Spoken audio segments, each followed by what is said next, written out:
In this lesson, we're going to write equations for the line of best fit. All right, so what is a scatter plot? Well, a scatter plot is a graph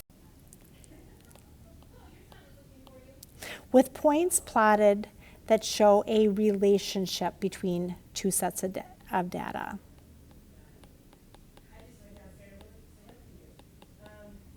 So for example here, if you look at this scatter plot, notice it's not in a straight line, but that the data is going up in a positive direction. And because what's happening is the more somebody weighs, their height is increased. Example 1, how do I determine the correlation in a scatter plot? Notice how in the first two graphs that we have the relationship is going up in a positive direction.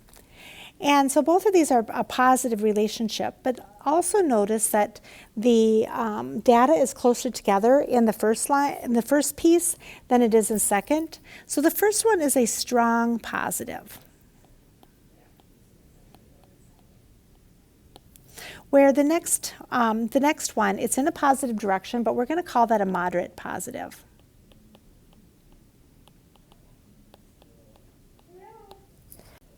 Where the middle graph, notice how you've got all kinds of pieces of data all over the plate. So this is called a no correlation. You might also hear like a no relationship.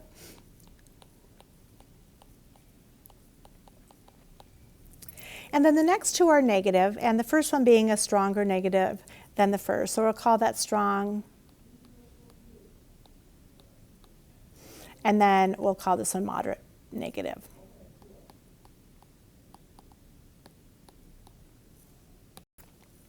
All right, how do I create and write an equation for a scatter plot? So it says plot the data and draw the line of best fit. So we're going to go ahead and plot all of these points, starting with 2.5 and 68.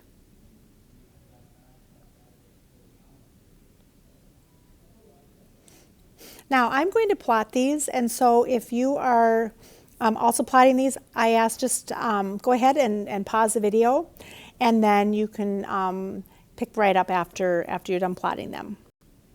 All right, now that we have all of the points plotted, let's answer the questions. It says, what correlation between the number of hours studying and the test score? Well, it's positive. And it's the more the times or the hours studying was increased, the test score was increased. So all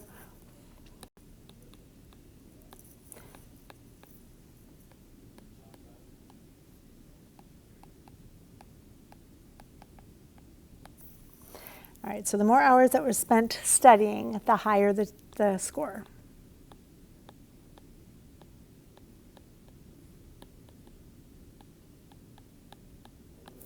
All right, it's asking us to identify any outliers. An outlier is a piece of data that is not following the rest of the data. It's either way bigger, way smaller. And on this scatter plot, notice that right here we have somebody that just studied a half an hour, and they scored a 95% or a 95 on the test. So, and that's not going along with our data. Somebody that would score a 95 would have studied closer to 4 hours, but this person studied just a half hour, and they then got 95. So our outlier here is the 0.595. Based on the line of best fit, determine what score you would expect to get if you studied 2 hours. So let's go ahead and let's place our line of best fit. So I'm going to kind of right along in here. Remember, you want to have about the same number above and below the line as you can, and also maybe as many as you can that fit on the line.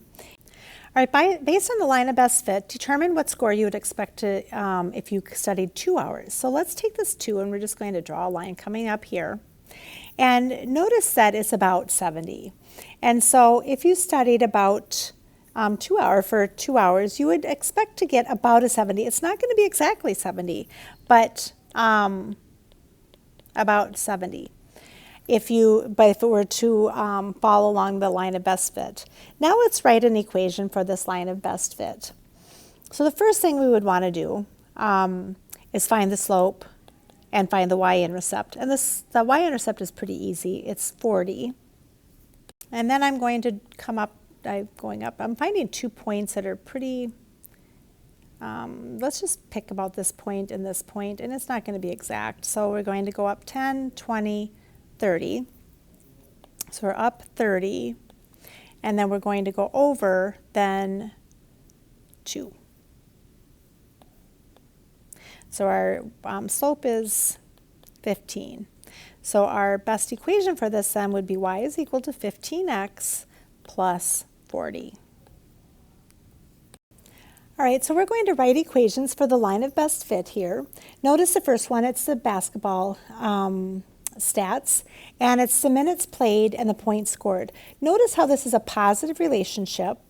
And so in order to write an equation, remember we always need 2 things. We need to have the slope and we need the y-intercept. Well, our y-intercept is as simple there. It's going through the origin. And now let's pick 2 points. I'm going to pick this point here and this point right here. And I'm going up, let's see, it looks like these are going up 4. 4, 8, 12. So I went up 12. And then I'm going over 16. So let's simplify this. Is equal to then. So our slope simplified would be then 3 all over 4.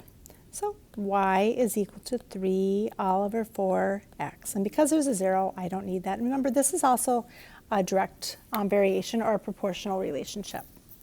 For our next one, let's go ahead and we're going to identify the slope again, and we're going to identify the y-intercept. And our y-intercept, it looks like it's there at the 70. And let's find the slope.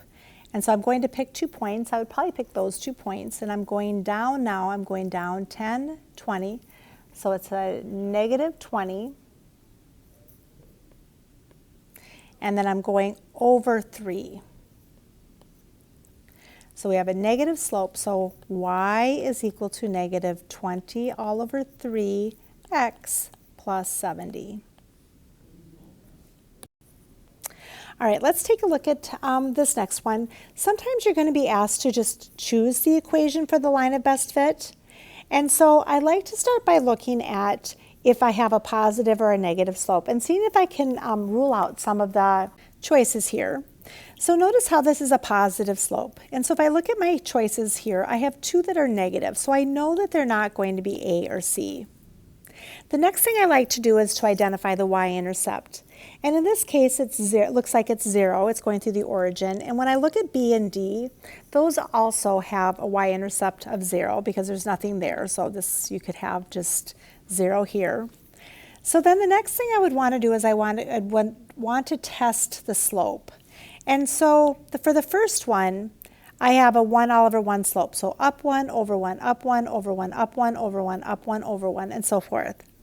Where if you have the y is equal to 3x, you'd be starting here at the origin and you'd be going up 3 over 1, up 3 over 1, and so forth. And notice how the first line is fitting the line of best fit and the second one is not. So I could then eliminate this one, and my best choice is letter B. So our next one says that the graph shows the resting heart rates at ages 24 in aerobics class. Choose the one that best represents the data. So let's try and do a line of best fit, and I'm just going to draw coming down maybe someplace right in here. That's not perfect at all, but we'll get the idea there. So first of all, we see that we have a negative slope. So let's look at these and see if we have any that have a positive slope. And I can just take those off our list of choices. So right here, this positive 2/5, I know that the slope is negative, so it can't be this one. This y is equal to 60. Remember that those, in every case, y would be 60. That one's going to be a straight across line, so we know it's not going to be that one.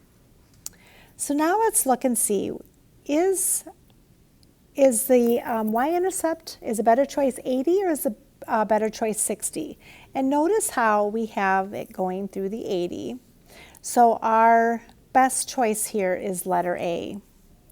So in this lesson, we took a look at writing equations for the line of best fit for scatter plots.